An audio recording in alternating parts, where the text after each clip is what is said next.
the one on activities isn't so much a report about what we did, but a report about what we didn't and ought to have done. In that respect, it's, I suppose, not a report at all, but as much as a catalogue of a missed opportunity. Our strategy from the start was deliberately low-key. It was to choose a small number of local government seats that we would fight intensively with warm-up leaflets and so on, with, in a way, very little else.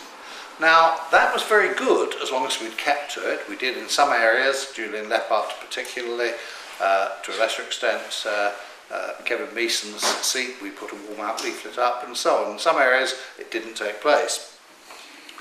The problem with that strategy was that it gave the impression to the people out there that we were doing nothing at all, because we didn't publicise the work that was going on in our chosen wards, because that would have alerted the opposition.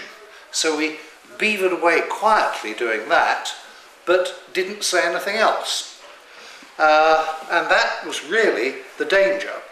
I said from the outset that what we ought to be doing is having some street activities, thereby getting pictures and putting them up on the website. Now that was countered by a number of people. We'd unwittingly given the impression that we were the do-nothing party. So however much work was going on in the ward that Kevin was fighting, and Kevin put a lot of work into that despite the fact that he was suffering really unbearable knee pain. You know, he went out on every occasion and forced himself to. And Julian Leppard put a lot of work into his and in one or two other areas. But that wasn't visible work. Our members out there didn't see that going on. Right, if I can move over to policies. Our policy statement, this has not been produced in the last year, of course it was produced before. I say, possibly some people might be cynics and say, that's because you drafted the first draft. Oh, I can't be that. I think in some ways it's one of the most important documents we published. Although I did the first draft, there was a lot of toing and froing, a lot of negotiation about this word or that word, and so on. And surprisingly, for a document that's been produced by a committee, it has fewer strange, mangled sentences than one might otherwise expect. But I think the important thing about it is that, unlike the manifesto of a certain party with which many of us were previously connected, that simply states policies, this states ideology as well. So to that extent, it's an educational document and not simply a propaganda document. And I think that is the important thing. Now, it's been decided only this afternoon that although this might be commendable, it's not an easy read. So if you hand it to somebody who simply wants to know in the pub, well, what do you stand for? And we say, well, can you take this away, learn sections off by heart and come back in 10 days when you've finished it, might overwhelm some people. So we're suggesting a piece that one side of A4 that contains perhaps 6, perhaps 8 different policy things. So those who want to ask for the first time what we stand for would get one of those. But it will be followed up by one of these so that people can, if they want to read in greater depth, in fact do so. Now, I was asked at the previous NEC meeting to think about a manifesto for the general election. Should we fight some seats? I don't think it's necessary for a party that's considering fighting so few seats to have a full manifesto. All it's going to do is to, 1, take a lot of time, 2, cost a lot, 3, duplicate much of what we've got in the policy statement, and 4thly, allow our opponents not so much cherry pick, but perhaps to deadly nightshade pick and pick out the bits that are the most damaging.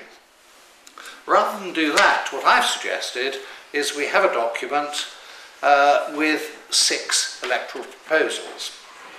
I've put in here, I've just got a little quotation from it that you might like to see. We would encourage hospitals and educational institutions, and perhaps business institutions, to enter into partnerships with those in Africa and other parts of the third world. That sounds nice, doesn't it? We're nice people after all, you didn't realise that, but we are. Their brightest and their best would be encouraged and provided with career incentives to remain in their countries of origin and seek the betterment of their own populations. On British citizenship, I've said to refer to all of those with British citizenship as Britons, as the paper often does, is not only inaccurate, it's highly insulting. It's hugely insensitive to treat the ancestral nationalities of our immigrant populations as though they're of no importance. For many, even of the third generation, they're tremendously important and must be respected. Those who recognise their importance, that is, among the immigrant communities, should not be persuaded to integrate themselves and pretend to be British. Rather, they should be persuaded to reinvest themselves in their countries of origin. You'll notice I've committed a dreadful literary flaw there. I've used the same word twice, but I think reinvest is such a nice word it deserves to be used twice. Thank you very much.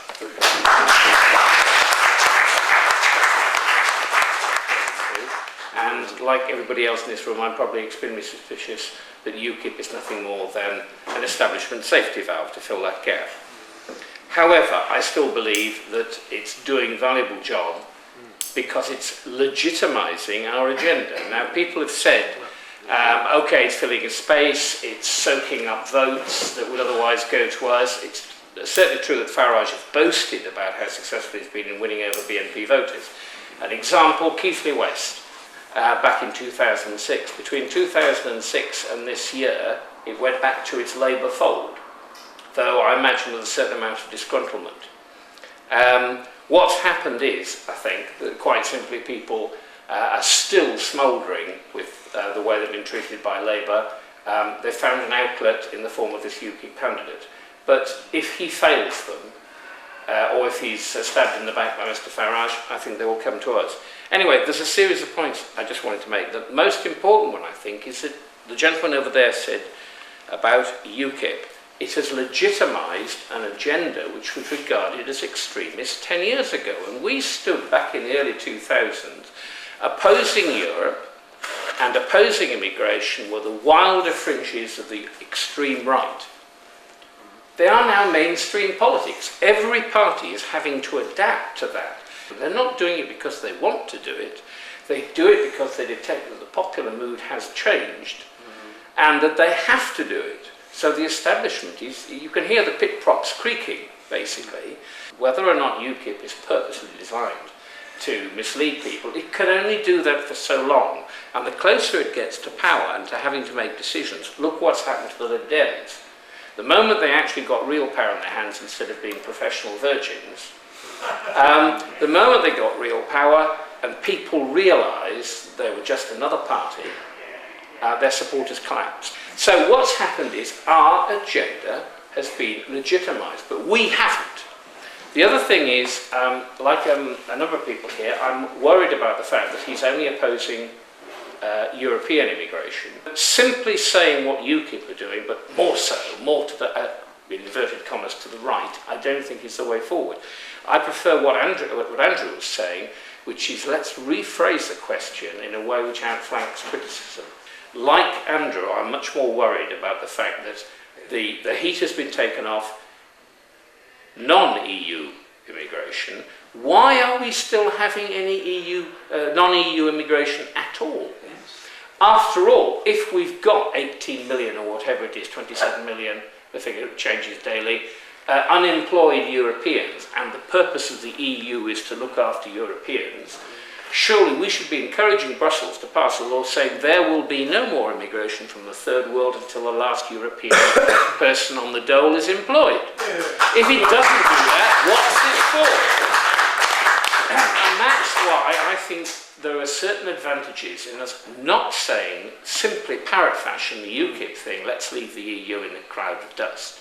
We have a lot to do inside the EU which would further our cause. Why are lots of West Africans becoming immigrants? Partly it's because of things like civil wars and the rest of it. Though if you look hard enough, you'll probably find that the interfering finger of the EU isn't very far away. But there are certain specific areas. I'll mention textiles, agriculture and fishing. Textiles. Ghana used to have one of the most vibrant textile industries in West Africa. Ghanaians were noted for their flowing, colourful robes and the rest of it. The industry has collapsed. Most Ghanaians are now wearing second-hand English clothing. Every day, second-hand clothing handed in at Oxfam and various other establishments. You think it's going to the poor of Britain. It's not. It's going to the middle classes of Ghana. It is bailed up in huge container lorries and sent off to Ghana, where it is sold up and down the country in markets at prices which have meant that the indigenous textile industry has collapsed. It cannot compete with second-hand goods from Britain, which are brought in daily. And those immigrants are not leaving their families behind because they want to. They're doing it because they have to, because they're starving. And they're starving because the EU is starving them.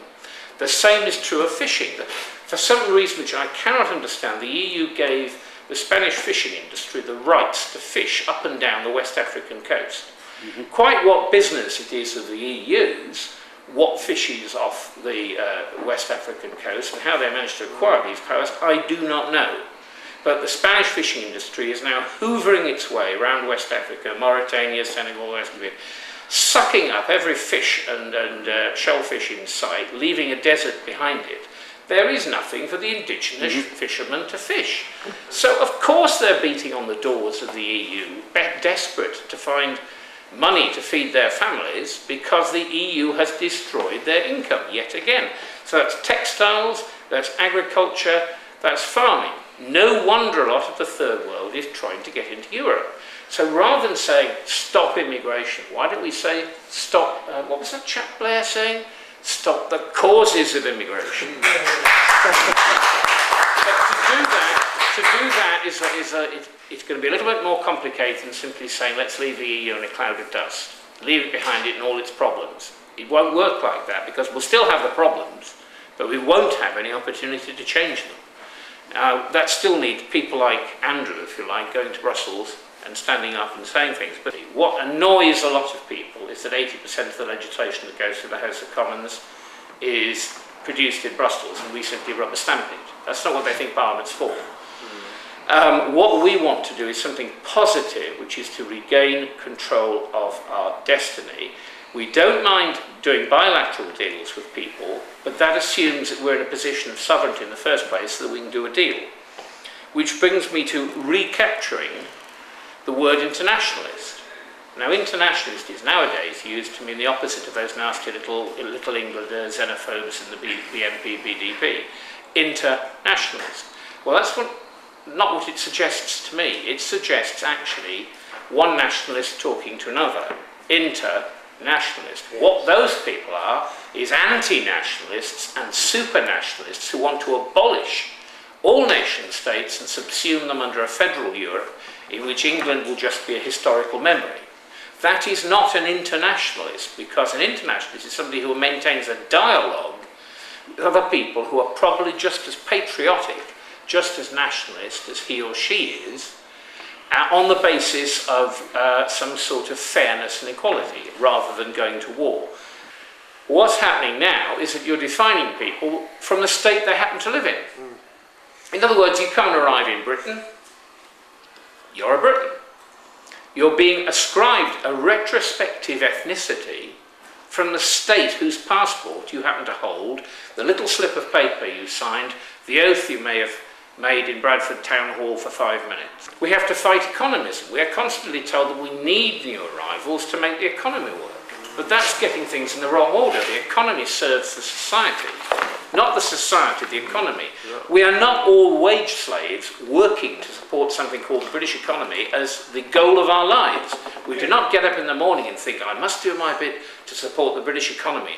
And if that calls for more Poles or Latvians or Indians or Pakistanis, so be it. We normally think, I want the community of Britain to be doing well and the economy to be just big enough to manage that and to make sure that everybody has a job and a reasonable standard of living, and then stop. But I don't necessarily want to have the world's biggest economy if in order to do it I have to suck in most of the world to act as a workforce. Because that is not what countries are for. So all these are cultural battles that we have to fight with UKIP. And as people have said up and down the hall, these are all points on which UKIP has not really got any answers. It's only because the media are quite willing to conceal the Emperor's nakedness that the Emperor, Mr. Farage, I believe, is getting away with murder, because all the awkward questions are being kept from view. It's our job, up and down the country, in leaflets and on the website, to make these points and to say, well, Mr. Farage, what's your answer? But that hasn't been done so far. Thank you. As these people have nowhere else to go. Griffin is up to his old tricks again, trying to reinvent himself. Since his expulsion from the BNP, with the formation of some new group which is called the British Voice. His use of risque imagery, street demos or the advocation thereof, with torchlit marches and an emblem that uses a large V over the top of a circle, which is not unlike the one used by Generation Identity, I hasten to add, is quite interesting. The Generation Identity emblem is itself based on the ancient Athenian hoplite shield, if you must have seen it, you know, with the A without the bar along the bottom of it. And that's the sort of thing that Griffin's using, but instead of an A like that, it's a V on a sort of like disc, which in some respects evokes images of certain other emblems and images used by parties of, say, the first third of the last century. Yeah, this is quite ironic because Griffin has spent the last 15 years trying to distance himself from those sort of images, first by getting rid of the original BNP emblem, which was just the ordinary letters on a disc, and then transferring over to the sort of italicised letters, and then subsequently using a sort of, some people describe it as a half-eaten cheese sandwich, you know, with a few bits of colour thrown in. Yeah, damp cloth, a dishcloth or something. Call it on off day.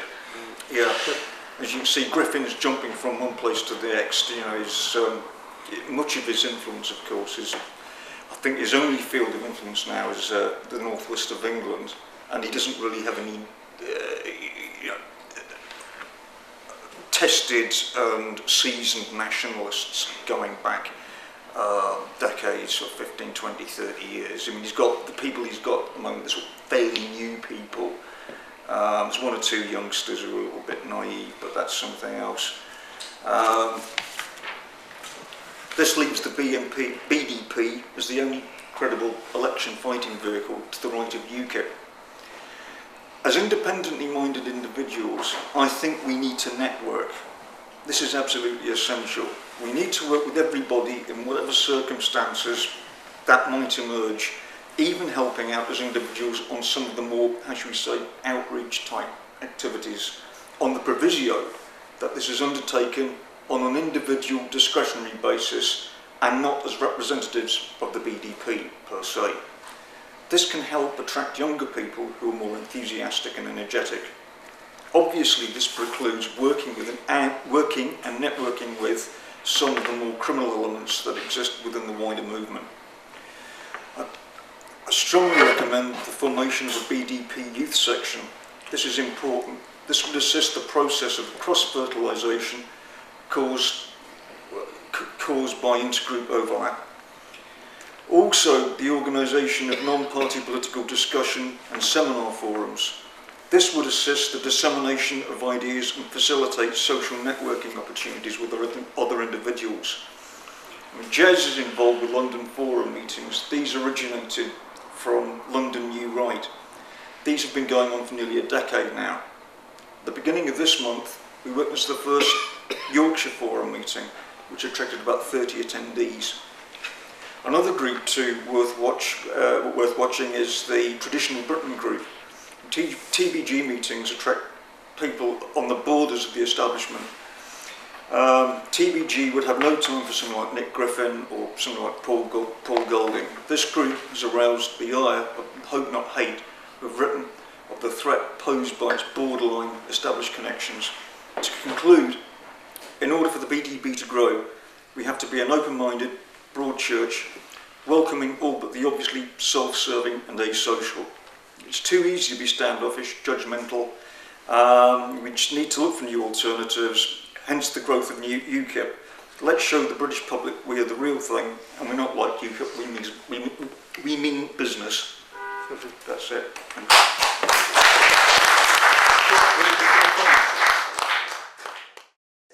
Because we do have an ethical case to put, and to say it politely. Firm policies, but said in moderate language. We could provide advice to third world countries on improving their lot, without giving them lots and lots of money in foreign aid. And we should be getting 2 million unemployed people back into work. It doesn't do them any good, it's unnecessary, and they're kept in unemployment because of mass immigration and other people undermining them from wages and taking their jobs, basically. It's denied, but that's what is happening. We need to grow the BDP.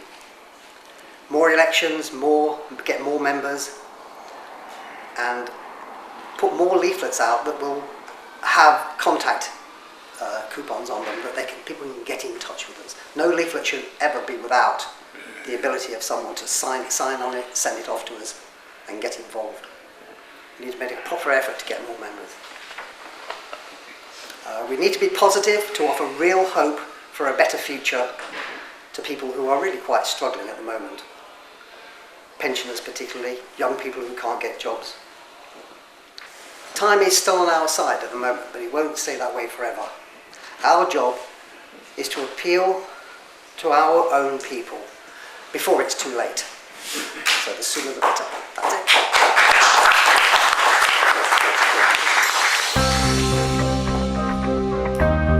Since its inception 2 years ago, the British Democratic Party has stood candidates in 14 elections.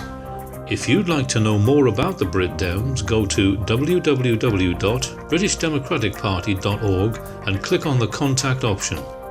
To join, you can click on the application form, or you can apply directly to British Democratic Party, PO Box 10376, Loughborough, LE11 9HT, or telephone 07513 975 408.